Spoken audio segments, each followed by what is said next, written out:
내년 총선을 앞두고 여야 정치권에서 너도 나도 2030 세대를 잡으려고 열을 올리고 있습니다. 어른들이 청년들에게 던져주는 식의 정책보다는 근본적으로 청년들이 정치에 직접 참여할 수 있는 길을 확대해야 하는데 갈 길이 멀어 보입니다. 이대건 기자의 보도입니다. 1%가 35%를 대변한다. 딱 봐도 불가능할 것 같은 얘기입니다.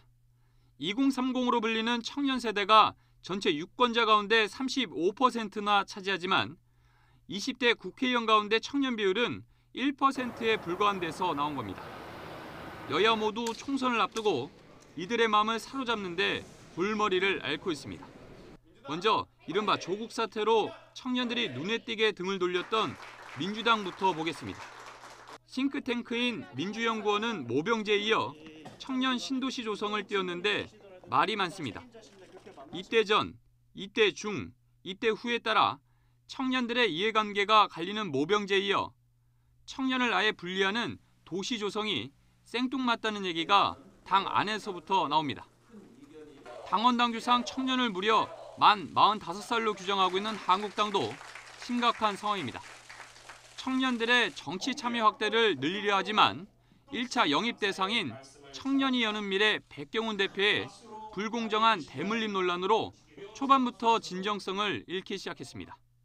청년들에게 미래 세대에게 공정한 그라운드 그리고 다양한 기회를 만들어주는 역할을 해야 된다고 생각을 하는데 정의당은 청년들의 기초자산을 보장해주는 정책을 개발하려 하지만 소수 정당이라는 벽이 여전합니다.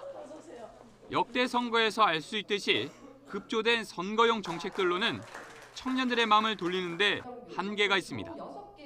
2030 세대가 직접 국회에 들어와 그들을 위한 정책을 그들 스스로 만드는 토양을 만들어야 하는 이유입니다.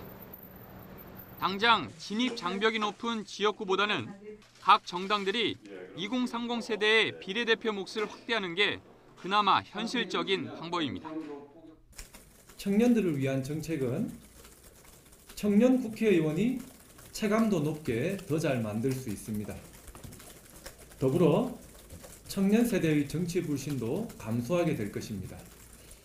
2030 세대를 진정 원한다면 답은 이미 정해져 있습니다. 선거용 정책보다는 직접적인 정치 참여만이 진정한 해법으로 보입니다. YTN 이다운입니다.